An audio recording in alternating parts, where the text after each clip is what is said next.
Bismillahirrahmanirrahim. Selamat datang di pembelajaran mata kuliah jaringan komputer di pertemuan pertama, yaitu membahas tentang mengantar jaringan komputer. Dalam pertemuan pertama ini, kita mengharapkan para peserta bisa memahami tentang apa itu jaringan komputer, ya, mengenal koneksi, yaitu misalkan yang istilah peer-to-peer, apa itu client server, serta dapat memahami apa itu LAN, MAN, dan WAN. Oke.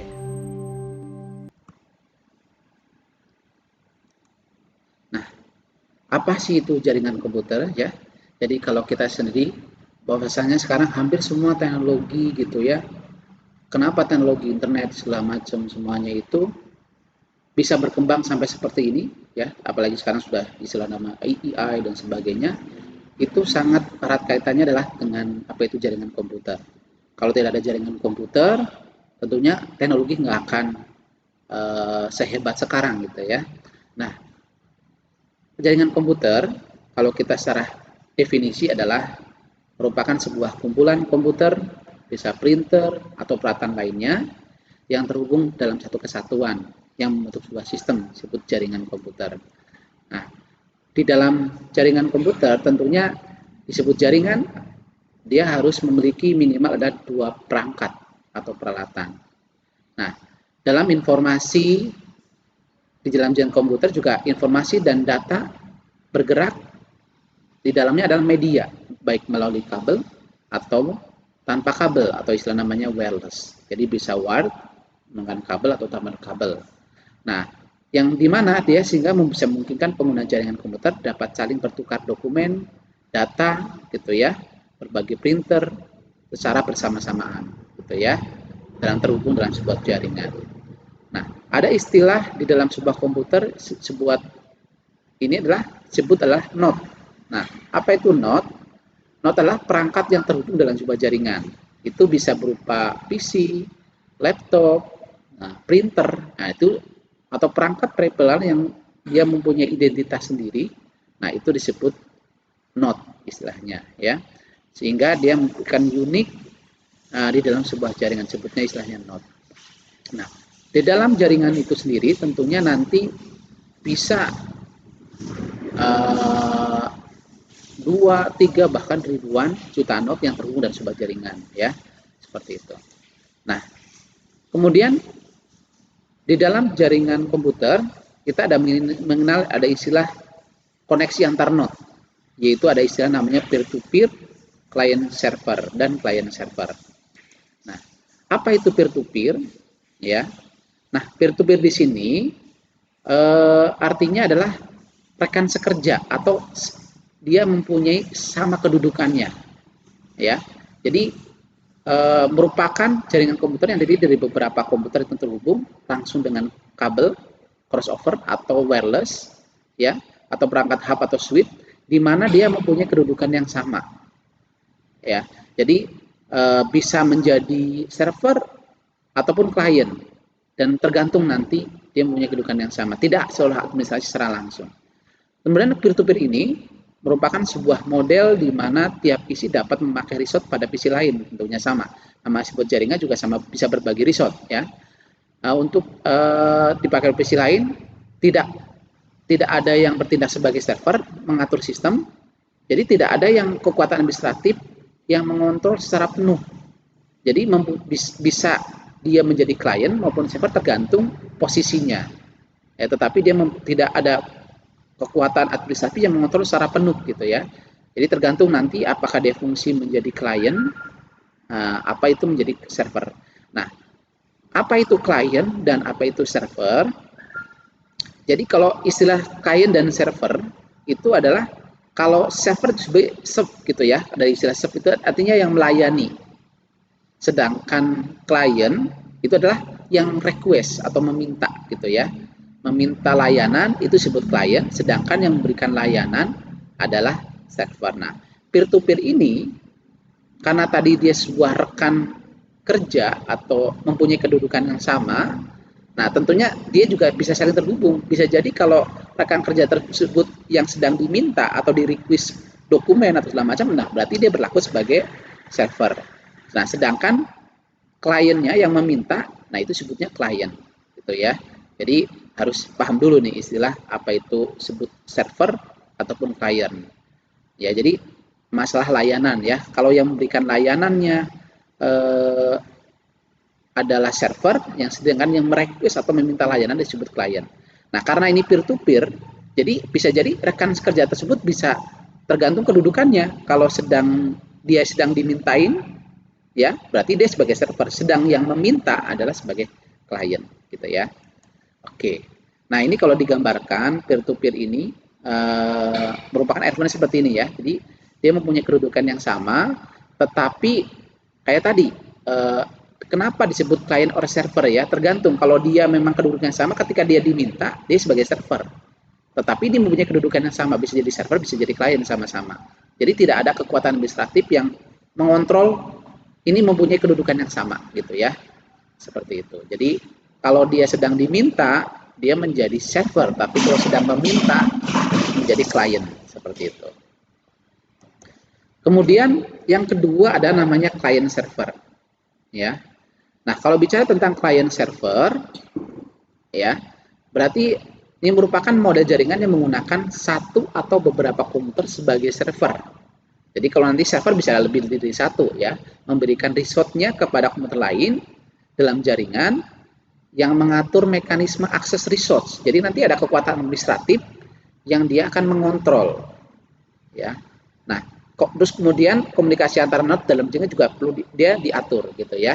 Misalkan contoh, ada kalau misalkan di perusahaan ada yang satu komputer didedikasikan untuk sebagai server dokumen misalkan. Maka dia komputer tersebut digunakan untuk melayani dokumen-dokumen dari setiap karyawannya atau kliennya. Jadi itu selalu jadi server. Atau misalkan ada di sini print server. Jadi ada kalau di kantor yang kalau Anda lihat ada printer besar, dia bisa memiliki printer tersebut bisa memiliki IP dan bisa dipanggil dari mana saja. Nah, itu bisa menjadi print server. Jadi mereka pencetakan, ada yang bisa mencetak dari mana saja. Nah, berarti printer tersebut menjadi server. Kemudian ada istilah namanya database server. Juga sama ya. Karena database ini sebagai pusat datanya, maka nanti klien itu minta data ke dalam database server sini ya dengan perintah query biasanya ya. Structure, query language, ada select, update, insert, delete dan sebagainya gitu ya. Nah, kemudian ada juga istilah namanya dokumen deep ya, istilahnya deep, document information processing. Memberikan pelayanan penyimpanan manajemen pengambilan data. Jadi dalam nanti klien server, kalau sistem server itu bisa diatur.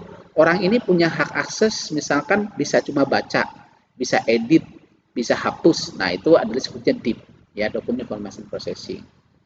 Jadi sistem klien server. Jadi sistem klien server ini, kalau kita simpulkan adalah merupakan ada yang ngelola. Jadi dia sebagai layanan terus gitu ya.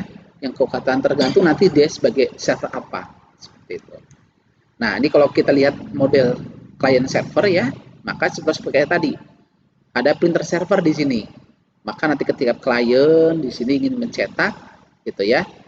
Nah, ini printer ada yang memang bisa berdiri sendiri punya IP atau bisa juga printer ini nempel di komputer yang di sini. Ini juga bisa jadi print server. Cuma IP-nya ya, IP bukan ya, alamatnya ya, alamat kalau mungkin nanti IP belum kita jelaskan ya.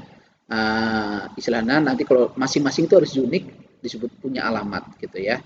Nah, ini bisa jadi printer itu bisa juga punya IP sendiri. Ini juga bisa punya IP sendiri. Ada juga yang printer karena dia nggak punya IP bisa nempel di sini. Ketika dia mencetak, maka mencetak ke komputer ini, kemudian baru komputer ini akan mencetak ke dalam printer. Tapi kalau misalkan printer ini punya unit sendiri, ini akan langsung ke sini. Berarti ini sebagai printer server. Nah, demikian juga database server nih. Ini contoh database.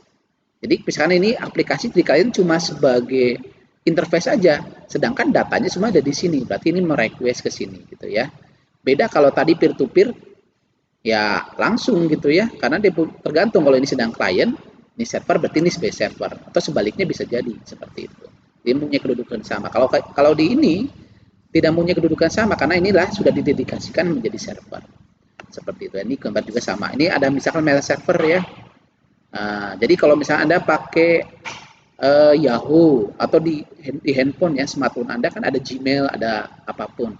Itu sebetulnya dia punya mail server di pusatnya Gmailnya. Nanti Anda download ke klien. Nah, itu ada aplikasi klien yang ngambil ke server gitu ya. Seperti itu. Ini file server juga sama ya, dan ataupun yang lainnya juga.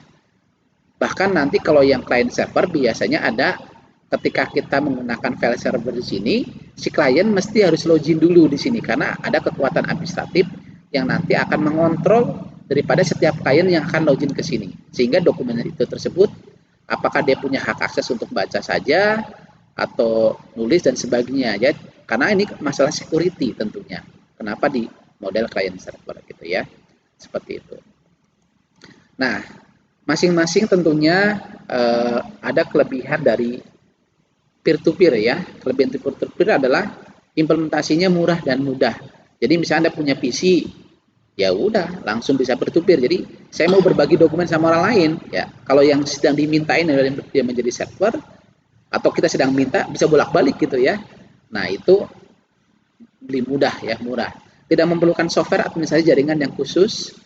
Kenapa? Biasanya kalau peer-to-peer tuh langsung sharing aja gitu ya, open, maka nanti orang lain bisa mengakses gitu ya, seperti itu. Tidak memerlukan administrasi jaringan kayak tadi. Jadi tidak perlu, walaupun mungkin nanti ada aturannya ya, misalnya connect langsung open sharing gitu ya, atau langsung sharing bisa printer, nah itu langsung seperti itu, tidak ada administrasi jaringan. Walaupun bisa jadi kalau nanti Anda menggunakan aplikasi yang sekarang misalkan operating system Windows 10 dan sebagainya bisa diatur ya, orang yang bisa mengambil data Anda atau peer-to-peer ke Anda itu ada password dan sebagainya juga bisa, tetapi umumnya adalah biasanya open gitu ya, seperti itu. Kekurangannya tentunya di sini ada juga kekurangannya, jalan ini tidak bisa terlalu besar ya. Jadi kalau misalkan kita peer-to-peer biasanya kalau mau grup gitu ya, itu paling terbatas misalnya 32 komputer gitu. Kadang-kadang kalau sudah banyak nggak akan kelihatan di dalam jaringan ya, nggak, apalagi kalau ribuan nggak akan kelihatan gitu ya, karena biasanya buku itu terbatas jumlahnya. Tingkat keamanannya rendah karena tadi security ya, kadang-kadang walaupun di sistemnya operating system sudah ada security-nya, cuma kadang-kadang orang tuh ribet ngaturnya sehingga langsung open share ya, dan biasanya sudah banyak teknik-teknik untuk menghack dan sebagainya, karena adalah memang tidak disiapkan khusus untuk security biasanya. Tidak ada yang manajemen jaringan ya, yang tadi ngatur siapa yang bisa melihat atau apa, biasanya fasilitasnya terbatas.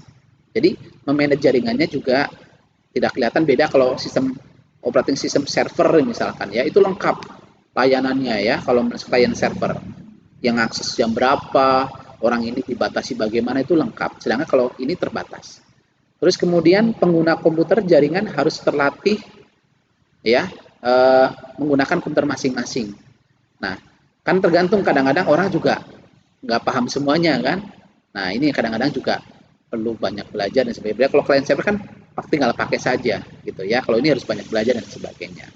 Nah, semakin banyak mesin yang di-sharing mempengaruhi kinerja komputer. Jadi kalau bayangkan, orang kalau sharing itu sebutnya adalah broadcast.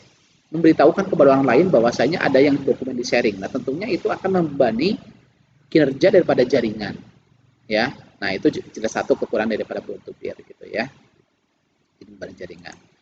Nah, kemudian apa sih kelebihan dan kekurangan daripada sistem client server? Kalau tadi peer-to-peer yang mempunyai kedudukan yang sama. Nah, kemudian keunggulan menggunakan client server. Yang pertama adalah mendukung keamanan jaringan yang lebih baik. Karena tadi ada kekuatan administratif yang mengatur, tentunya nanti jadi semuanya termanage gitu ya. Siapa yang boleh akses gitu ya. Orang ini aksesnya apa saja gitu ya. Kemudian sudah dilengkapi fasilitasnya. Di dalamnya ada kedua adalah kemudahan administrasi kinerja jaringan bertambah besar. Jadi ngatur misalkan nanti kita bikin grup misalkan. Kalau di dalam perusahaan itu ada misalkan dibagi-bagi ya. Ada orang purchasing, ada orang HRD, ada orang apa, dibikin grup. Nah, nanti ketika mengatur kontrolnya, kalau sesama grup aksesnya apa langsung lengkap, nggak usah satu-satu. Nah, itu bisa seperti itu. Jadi manajemen jaringan juga terpusat gitu ya. Jadi akan memudahkan dalam pengontrolan. Jadi akan ketahuan nanti suatu saat terjadi sesuatu, misalkan siapa yang menghapus, siapa yang login tengah malam gitu ya, akan ketahuan.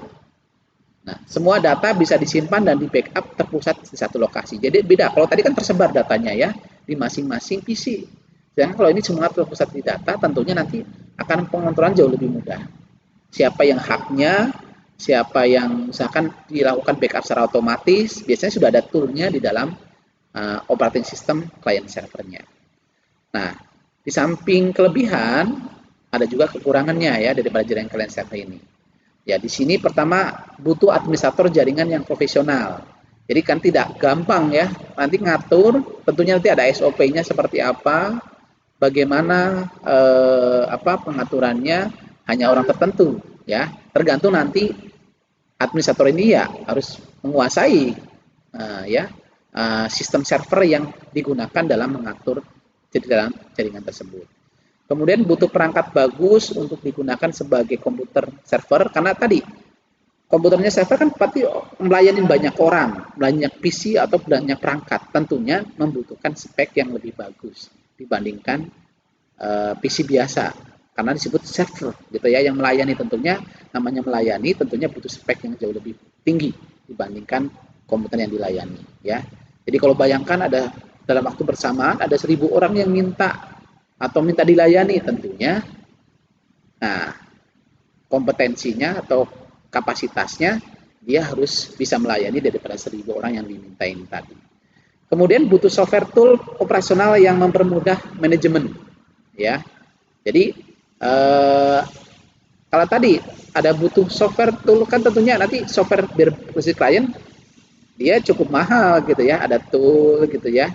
Karena ini untuk layanan itu biasanya contoh misalkan kita pakai Microsoft Windows Server 2018 misalkan, itu lisensinya udah lumayan, call-nya juga dihitung gitu ya, ya lumayan gitu ya, jadi akan budgetnya juga akan lebih.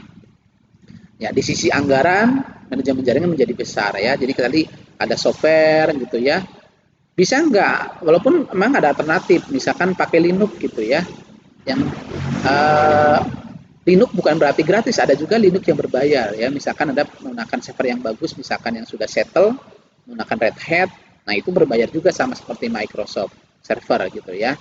Nah, tapi tidak jual softwarenya tetapi jual layanannya. Nah, sedangkan kalau Microsoft kan betul-betul softwarenya, nanti layanan juga terpisah gitu ya.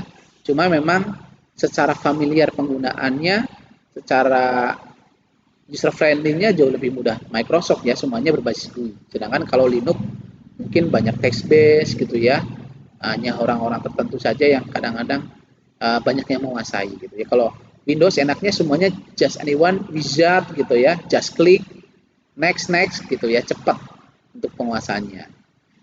Kemudian bila server down, ini kekurangannya ya, karena nanti sistem client server semuanya tergantung kepada pusat datanya. Nah, kalau terjadi server down, maka semua data dan resource di server tidak bisa diakses atau tidak bisa digunakan. Tentunya ini akan sama, berarti klien kalau misalnya sedang bekerja nih ya, tiba-tiba kok server bermasalah, ya semuanya yang akses ke data ke server tidak bisa menggunakan gitu ya, sampai server tersebut betul kembali gitu ya. Oke, nah itu apa kelebihan dan kekurangan daripada client server. Nah, selanjutnya kita bicara tentang sejarah jaringan ya. Jadi agar tahu, jadi internet biasa sampai sekarang ya kita bisa YouTube-an, bisa segala macam itu tidak terlepas dari sebuah sejarah ya, perjalanan panjang. Jadi Indonesia merdeka tahun 45 ya. Ini komputer mulai diawalin jaringan networking itu tahun 50-an ya. Jadi beberapa tahun setelah Indonesia merdeka ya, ini kalau kita lihat tahun 50-an ketika jenis komputer itu mulai membesar ya. Jadi kalau dulu namanya komputer itu bisa satu kampus gitu ya, itu hanya untuk komputer karena dulu kan ada perjalanan hardware ya. Dulu transistor itu bisa besar sekali ya, bahkan ketika itu butuh berapa transistor dan sebagainya. Nah itu pasti sangat besar gitu ya. Nah jadi awalnya dengan ada namanya superkomputer, disebut superkomputer ya pada saat itu ya, pertama dari bentuknya besar gitu ya, Ya, komputer awalnya dari ada kalkulator, kamu hitung sampai menjadi komputer yang betul. Kalau tahun 80 sudah mulai betulan ya, tidak hanya cuma sebagai hitung. Nah, komputer ini mesti harapan tahun 50-an dia punya target bagaimana dia bisa melayani beberapa terminal. Ya, kalau kita lihat di gambar 1.4, jadi dengan ada namanya pertama adalah TSS, Time Sharing System. Jadi bagaimana satu perangkat host komputer ini, tetapi pertamanya adalah ada terminal-terminal. Terminal ini cuma ada display ya, di sini nggak ada proses. Nah, prosesnya cuma ada di sini. Jadi sebetulnya time sharing, gitu ya. Jadi satu perangkat ini kerjanya ini ada banyak terminal-terminal. Nah, itu awalnya di tahun 50-an ya, dan namanya time sharing system tahun 50-an. Kemudian tahun 57 ada namanya riset ya, kelompok riset namanya Advanced Research Project Agency atau dikenal ARPA, dibentuk oleh Departemen of Defense atau disebut DoD USA ya, tahun 97. Ini didesain awal dari ARPANET. Jadi ARPANET di sini diterbitkan tahun 69. Jadi tahun tadi pengembangan yang awal tadi untuk pengembangan ARPANET dengan mengadakan riset untuk menghubungkan sejumlah komputer sehingga membentuk jaringan organik gitu ya, yang dikenal sebutnya ARPANET. Nah, ini sebagai cikal bakal internet awal pertama kali. Kalau tadi time sharing ya cuma bisa berbagi, kalau sekarang sudah mulai gitu ya, ada istilah ARPANET. Mulai jaringan komputer mulai didistribusikan. Jadi ada host utama, di sini ada yang backup daripada hostnya, mulai disebar gitu ya. Kalau tadi ini satu baru seperti ini, sekarang bagaimana dengan agak jauhan, lebih banyak gitu ya, tetapi didistribusikan. Jadi ini dari sini, walaupun nanti bisa ngasih ke sini, gitu ya. Jadi istilahnya ini server host bayangannya, gitu ya, distribusikan. Ya, terkenal disebutnya distribute processing, gitu ya, seperti itu. Jadi membantu daripada host ini untuk melayani daripada terminal-terminal di sini. Nah, selanjutnya ketika harga-harga komputer kecil sudah mulai menurun dan konsep proses distributed sudah mulai matang, maka penggunaan komputer dan jaringan sudah mulai beragam gitu ya. Jadi kalau lihat dari sejarah komputer, dulu komputer jadi semakin besar, semakin kecil gitu ya. Dulu penggiat pertama PC ya, itu Bill Gates. Kenapa Bill Gates sampai terkenal sekarang? Jadi dulu penggerak pertama itu kan Bill Gates dengan ada namanya PC, mulai PC agak kecil gitu ya. Terus ada Apple. Nah, itu dari dulu udah persaing ya. Jadi membutuhkan bagaimana komputer jadi kecil. Nah, sehingga yang dulu komputer hanya dimiliki oleh perusahaan-perusahaan yang sangat besar gitu ya, dengan konsep bisa seperti ini ya. Bayangkan kalau komputer ya satu gedung kampus gitu ya, itu berapa kebutuhan listrik dan sebagainya. Maka tentunya eh, komputer itu bagaimana kok bisa kita kebayangkan sampai sekarang komputer jadi smartphone gitu ya, seperti itu. Kecil perkembangannya luar biasa dari hardware. Kalau kita lihat hardware itulah bagaimana perkembangannya lah, bagaimana membuat semakin irit terus semakin cepat. Kalau irit itu berarti dari bentuknya, kemudian dari sumber daya gitu ya. Tentunya kalau semakin kecil otomatis dari bahan baku kan semakin ini kecil ya, sehingga tentunya nanti akan membuat harga akan semakin kompetitif gitu ya. Jadi semakin kecil sehingga yang jadikan tentunya tinggal teknologi gitu ya, seperti itu. Oke. Nah, kemudian kita lanjut kalau tadi secara jaringan. Jadi sampai berkembang sampai sekarang gitu ya, sampai PC bahkan sekarang jadi smartphone gitu ya. Jadi semuanya di dalam genggaman, komputer di dalam genggaman. Jadi dikawinkan antara teknologi komunikasi dengan komputer menjadi namanya smartphone. Oke. Kemudian kita berlanjut sejarah singkat daripada internet dan web. Kalau tadi sejarah daripada jaringan ya, sampai kita kenal ada langsung bagaimana network itu dari ARPANET dicoba sampai komputer sampai sekarang. Nah, tahun 57 ini dari tadi ARPA tadi ya. Kemudian dibentuk oleh Departemen DoD tadi USA. Di tahun 59, jadi ada penggunaan namanya packet switching. Ya, ini merupakan paper ya dari seorang peneliti Len Kenrock ya, menulis tentang bagaimana packet switching. Jadi bagaimana data itu ternyata dikirimkan dalam bentuk paket-paket. Nah, bagaimana paket-paket itu bisa ditransmisikan? Ya, switching. Kalau kita switching kan bagaimana ngatur ya, bagaimana kontrolnya seperti apa, dilewatkan kemana sehingga sampai ke tujuan. Nah, tahun 67 didesain awal dari namanya ARPANET yang diterbitkan. Jadi ARPANET tadi bagaimana yang bisa mendistribusikan yang tadinya masih time sharing, kemudian menjadi distributed time sharing gitu ya.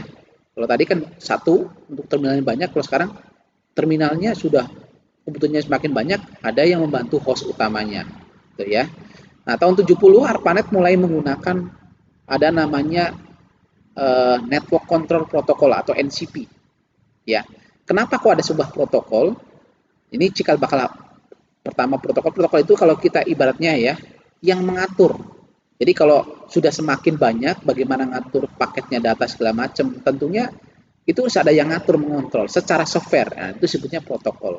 Sama seperti kayak protokol dalam diskusi misalkan, berarti ada yang ngatur kan, siapa yang bicara, siapa yang itu, sehingga tidak bertuburkan. Nah, itu protokol. Jadi cikal bakalnya adalah dari ARPANET. Kemudian tahun 72 ada terkenal disebut internet working. Ya, internet working group atau INWG ya, dibentuk untuk mempromosikan standar yang sudah disepakati ya bersama secara spesifikasi dari telnet yang diusulkan. Jadi dari internet working group ini membuat kesepakatan yang nanti sebagai tadi protokol tadi ya. Kalau ARPANET kan memang masih hanya militer gitu ya di backingnya. Nah, ini sudah mulai ada internet working ya. Jadi kalau bayangkan kalau zaman dulu awal-awal komputer itu masing-masing mengembangkan, contoh misalkan Apple mengembangkan protokolnya sendiri, terus nanti dari IBM mengembangkan protokol sendiri. Nah itu masing-masing dulu bisa komunikasinya hanya masing-masing saja sesuai perangkat yang didesain gitu ya, masih sifatnya inklusif. Nah dengan adanya ini cikal bakal ini sehingga bagaimana bisa nyambung satu sama lain dari berbagai merek gitu ya. Nah itu seperti itu. Kemudian kita lanjut di tahun 73 dikenal ada namanya Ethernet. Ya, kalau kita lihat Ethernet sebagai aturan secara perangkat ya, ini merupakan dari tesis dari PhD Bob Mercalif gitu ya. Spesifikasi untuk file transfer ya. Jadi sudah mulai bagaimana mekanisme untuk file transfernya seperti apa. Kemudian tahun 74 didesain namanya TCP/IP ya. Dijabarkan secara rinci oleh FinSafe gitu ya dan Bob Kahn dalam sebuah protokol for packet network intercommunication. Jadi ini TCP/IP sebagai cikal bakal ya, bagaimana dari berbagai perangkat itu bisa ngobrol. Yang tadi saya ceritakan ya, dari berbagai merek segala macam. Nah ini sebagai bikin protokol standar, sebutnya TCP/IP. Nah kemudian tahun 82 TCP/IP menjadi protokol untuk ARPANET. Nah ARPANET ini, nah ya kalau tadi hampir semua dulu teknologi itulah dasarnya adalah dari militer ya. Nah ini juga sama, mulai dikembangkan, dispesifikasi oleh DoD. Kemudian tahun 1992 jumlah internet host melampaui daripada 1000. Jadi ARPANET ini sudah nyambung gitu ya, menggunakan TCP/IP sehingga sudah lebih daripada 1 juta host yang terhubung ya. Terus kemudian tim Berners-Lee menemukan program editor dan browser. Nah ini tahun 92 ada yang istilah namanya kenal www atau www gitu ya. Ya. Ini yang awal cikal bakal pertama. Kenapa? 1000 sudah mulai bagaimana mengkomunikasikan antara jaringan satu dengan lain. Sudah susah ya, ngapalin angka dan sebagainya. Nah, bagaimana ada mempermudah dengan alamat dengan menggunakan teks ya, dengan istilah namanya di protokol www atau www gitu ya. Nah, ini pertama kali tahun 92 dikenalkan. Kemudian tahun 93 ada namanya NSF membuat Internik untuk menjalankan internet service seperti pendaftaran domain gitu ya. Jadi Kalau tadi sebagai protokolnya nanti istilah namanya domain. Ini tahun 93 ya. Yang kita kenal dengan misalkan eh, .com, .id dan sebagainya. Nah, ini awal tahun 93. Tahun 94 ya, ada namanya Pizza Hut online. Sudah ya. Tapi zaman dulu masih semuanya text based, belum belum ada gambar segala macam gitu ya. Nah, dulu internet juga masih teks gitu. Awal-awal ya, masih tulisan saja. Mulai dengan tahun ini mulai diciptakan ada green card ya, mulai virtual, ada cyberbank dan sebagainya. Ini ada Yahoo gitu ya, Netscape Navigator, ini zaman-zaman dulu ya, kalau kita internetan pasti pakai Netscape. Nah, tahun 95, nah ini ingat saya tahun 95 ya, komputer sudah mulai kecil, kalau di Indonesia ini belum masuk sekitar itu ya, tahun 95-an sudah mulai, komputernya masih besar-besar gitu ya, sudah mulai dengan PC. Ini ada Amerika Online ya, proudly untuk memberikan servis ke internet perusahaan McC Andreessen ya, Netscape Communicator. Nah, terus kemudian dia menjadi go public. Go public itu adalah pembursa saham ya, ke IPO atau Nasdaq NFS ini menggratiskan pendaftaran domain. Jadi mulai ada misalkan orang bisa daftar gitu, tapi ada organisasi yang mengelola domain ini. Ya, tergantung nanti domainnya apa gitu ya. Nah, pengguna domain ini membayar untuk istilahnya nyewa gitu ya, 1 tahun berapa. Misalkan kita mau misalkan alamat misalkan jual beli online.com misalkan gitu ya, kita harus sewa dalam 1 tahun itu bayar berapa. Ini itu, nah organisasi itu yang nanti akan mengelola daripada nama masing-masing sehingga tidak bisa dipakai oleh orang lain gitu ya. Jadi ada yang haknya siapa. Nah, kemudian kita berlanjut, apa sih tujuan daripada manfaat jaringan ya? Kalau kita ketahui sendiri bahwa saya manfaat, kalau bayangkan kalau sekarang kita nggak ada jaringan, ya kita nggak bisa telepon-teleponan, nggak bisa komunikasi, bisa berbagi file, nggak bisa video call ya. Nah, tapi itu merupakan proses yang panjang ya. Tadi kalau lihat sejarahnya sampai sekarang luar biasa ya perjuangan daripada teknologi itu bisa sampai sekarang ya. Yang dulu merupakan mimpi, orang bisa ngobrol berjauhan, tapi sekarang adalah sudah jadi kenyataan. Oke, kemudian apa sih tujuan dan manfaatnya tentunya ketika membuat jaringan?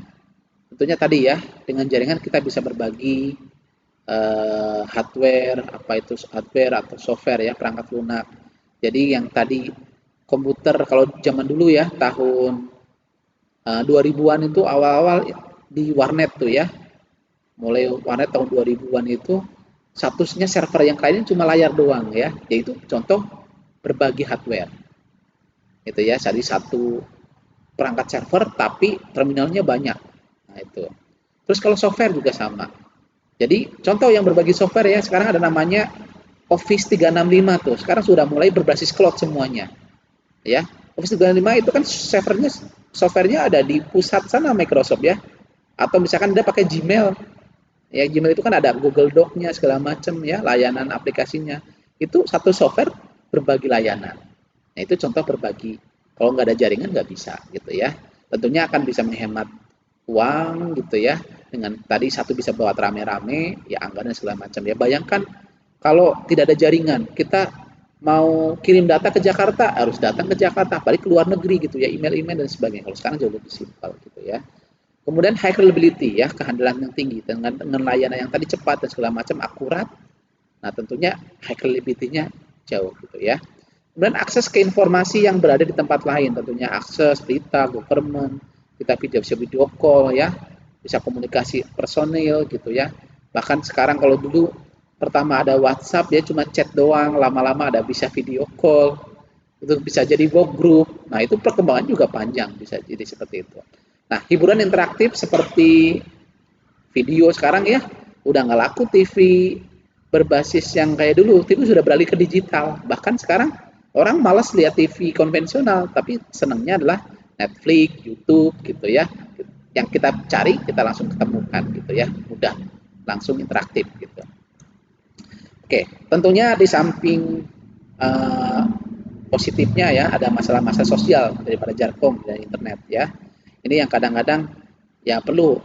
Jadi kita boleh menguasai teknologi tetapi secara kehidupan manusia sosial tentunya ada batasan-batasan yang tentunya sehingga kita makhluk sosial harus tepo saliro dan sebagainya ya. Yang pertama tentunya kabur cita manusia. Jadi kalau sekarang sudah berbasis teknologi semuanya identitas itu berbasis digital, berbasis perangkat. Jadi nggak tahu kalau orang langsung kan tentunya kelihatan. Tapi kalau sekarang orang bisa ngaku jadi siapa saja. Cowok jadi cewek banyak kasus ya di YouTube ketemuan janjian udah pacaran ternyata tidak sesuai yang diharapkan gitu ya. Nah, maka muncul banyak kecemasan gitu ya.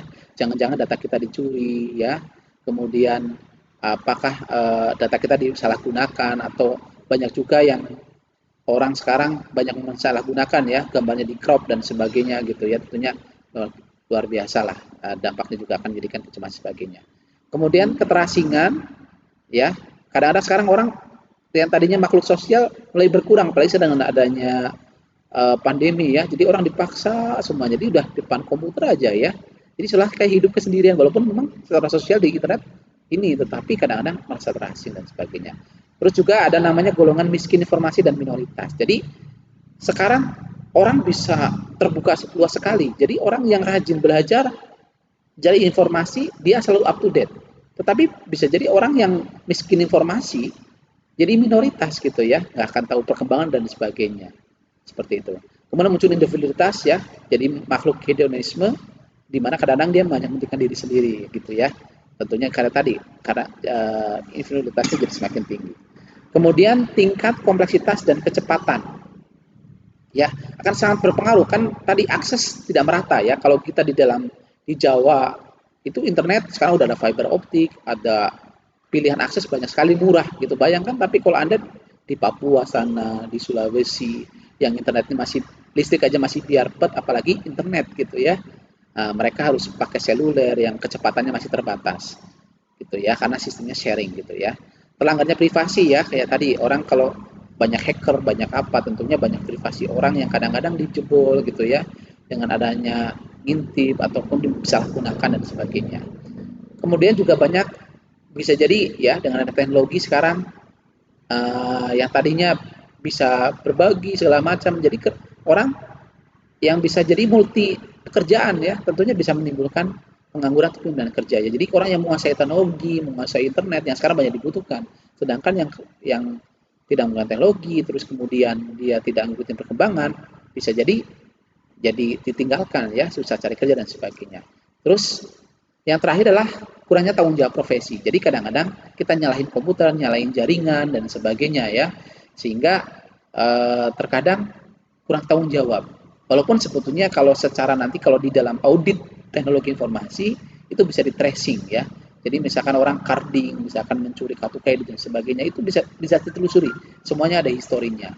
Tinggal bagaimana cara menelusuri dan sebagainya ya. Jadi kadang-kadang di perusahaan gitu ngapus file orang tinggal ngaku dan sebagainya. Oke. Kemudian kita selanjutnya bicara tentang jenis-jenis jaringan. Ya.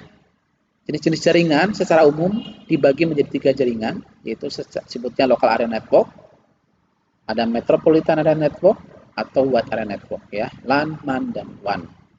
Nah, apa itu local area network? Jadi sebuah LAN adalah jaringan yang dibatasi oleh area yang relatif kecil, umumnya dibatasi oleh area lingkungan ya, seperti kantor, ya, gedung gitu ya, kemudian sekolah ataupun kampus gitu ya. Nah, biasanya jarak node-nya tidak lebih jauh daripada 200 meteran, itu disebutnya LAN atau local area network. Jadi contoh misalnya ini ya, kita punya PC dihubung dengan jaringan gitu ya, jadi nanti ada jadi server gitu, tapi lingkupnya masih kecil gitu ya, kurang jaraknya 200 meter, ya jumlah tidak berpengaruh gitu ya. Nah, tapi biasanya umumnya lah 200 meteran itu bisa digolongkan menjadi local area network. Kemudian ada metropolitan area network ya. MAN ini bisa meliputi area yang lebih besar daripada LAN. Misalnya antar gedung gitu ya.